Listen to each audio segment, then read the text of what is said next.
தொண்டர்கள் அதிகமாக அங்கே குவிஞ்சிட்டு வரதா சொல்கிறாங்க. இது போன முறையும் இதை விட அதிகமாக, நாங்கள் போனதை விட அவங்க அதிகமாக இருந்தாங்க. அது வழக்கமாக குவிக்கிறது. இல்லை, காவல்துறை வந்து உங்கள் மேலே நடவடிக்கை எடுக்கிறதுல நீங்கள் கண்டனம் தெரிவிச்சுட்டு இருக்கீங்க. இதில் அரசியல் அழுத்தம் எந்த அளவுக்கு இருக்குன்னு இப்படி ஒரு கேள்வி கேட்டால் நான் என்ன பதில் சொல்லுவேன்? அரசியல் தான், அழுத்தம் தான், வேற இதில் ஒன்றும் இல்லை. ஒன்றுமே இல்லாத வழக்கு இது. இந்த வழக்கை நீதிமன்றத்துக்கு கொண்டு போனதே நான் தான். ரொம்ப நாளாக அது ஒரே துயரமாக இருக்குதுங்க, விசாரித்து முடிச்சு விடுங்க. அவங்க திருப்பியும் ஒரு தடவை விசாரிக்கணும். அது உங்களுக்கு தெரியும் தானே. இதை முற்றுப்பட்டு தான் என்னை ஒன்றும் செய்ய முடியாது. இது இருக்கிற வரை தான் இழுத்து இப்படி இவ்வளவு நேரம் பாருங்கள், காலையில் பேசி மதியம் பேசி வேறு ஒரு அசிங்கப்படுத்திட்டு இருக்கலாம்ண்ணே. இது தொடர்பான கேள்வி அமைச்சர் சேகர் பாபு சொல்லும்போது தமிழகத்தில் சட்டத்தின் ஆட்சி நடக்குது, சாத்தான்களின் ஆட்சி நடக்கல அப்படின்னு ஒரு பதில் சொல்லுவீங்க.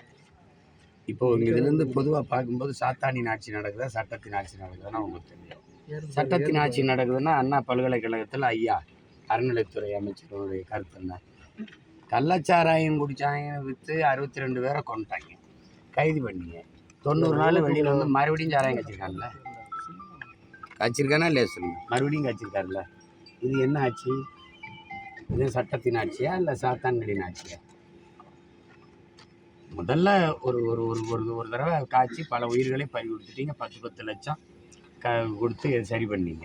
அப்புறம் அவன் திருப்பி வந்து அதே வேலையை செஞ்சுருக்கானே அதே நபர். அப்போ எந்த துணிவில் காய்ச்சிறான் அவன்? இப்போ பயமே இல்லை. அப்போ இது சட்டத்தின் ஆட்சி இல்லை, சாத்தான்களின் ஆட்சி தான். சட்டத்தின் ஆட்சின்னா தினம் பள்ளிக்கூடத்தில் தினம் பாலியல் குற்றச்சாட்டுகள், பிள்ளைகள் பாலாகிறாங்கன்னு உங்களுக்கு தெரியுது. அதுக்கு நீங்கள் பார்த்தீங்க எத்தனை படுகொலைகள் நடு சாலையில் நிகழ்ந்துருக்குது. அது ஒன்றுமே இல்லை. அது சிசிடிவி கருவியில் பதிவானது தான். எல்லாம் பதிவாகி எவ்வளவு வந்துச்சு, எவ்வளவு கொலைகள் நடந்ததுன்னு தெரியும். எங்கே சட்டத்தின் ஆட்சி இருக்குது? தமிழகத்தில் இருக்க எல்லா பிரச்சனைக்காகவும் குரல் கொடுக்குற நீங்கள் காலையில் செய்தியாளர் சந்திப்பில் பேசின பேச்சு ஒரு சர்ச்சையை ஏற்படுத்தியிருக்க விதமாக இருந்தது. அதாவது பெண்ணை போய் கற்பழிச்சுட்டனா அப்படிங்கிற நீங்கள் நடந்துக்கிற விதம் எப்படி இருக்கு? விதம் எப்படி இருக்குன்னு சொல்லுங்க.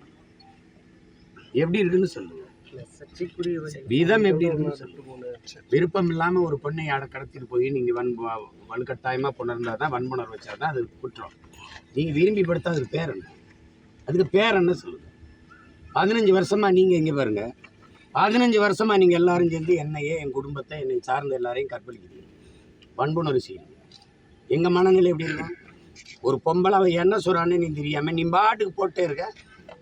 நான் இந்த இடத்துல அரசியலாக இவ்வளோ உயரமாக இல்லாமல் என்னை பார்த்து பயமில்லைன்னா விடுவேன். நீங்கள் இவ்வளோ பேசுவியா? நான் சாதாரண சினிமா இயக்குனர், திரைப்பட இயக்குனர். எனக்கு மார்க்கெட் இல்லை, ஒன்றும் இல்லை, படம் இல்லை. பேசுவாளா அவள் பேசுவாளா நீ பேசுவியா? நான் இருக்கிற உயரம் உனக்கு பயங்கட்டுது.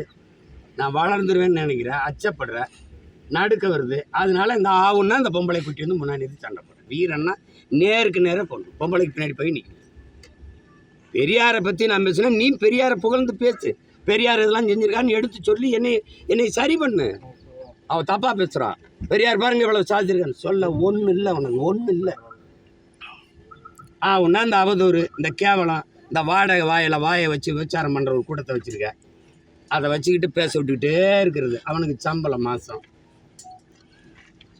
வேற பெரியார் பற்றி பேசுறதோட பின் விளைவு தான் இதுன்னு நினைக்கிறேன். பல நேரங்களில் என்னை சமாளிக்க முடியலாம் கூட்டி வருவாங்கங்க. இப்போ போனாலும் வச்சுக்கோங்க, சரியாக 26 தேர்தலில் மறுபடியும் கூட்டிடுவாங்க.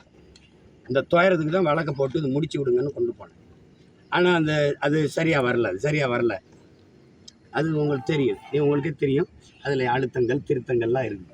அதனால தான் உச்சநீதிமன்றம் போயிருக்கு இப்போ வழக்கு. சார், உங்கள் வீடுகளில் புகுந்து அந்த காவலாளியை கைது செய்த காவல் ஆய்வாளர் மீது நீதிமன்றம் பிடியாணை கொடுத்துருக்கு. அவர் ஏற்கனவே ஒரு வழக்கறிஞரை தாக்கியிருக்காங்கன்னு எப்படி பார்க்குறீங்க? ஒரு தொடர்ந்து இந்த மாதிரி தான் பண்ணுறாரா இல்லை எப்படி? இதுதான் இந்த மாதிரி செயல்கள் வந்து இதெல்லாம் அநாகரிகமானது. எங்கள் வீட்டில் வந்து அப்படி நடந்திருக்க வேண்டிய அவசியமே இல்லை. எங்கள் வீட்டில் இருக்கிற எல்லாருமே மிகச்சரியாக இருப்பாங்க. எல்லாம் என்னுடைய வளர்ப்புகள். நீங்கள்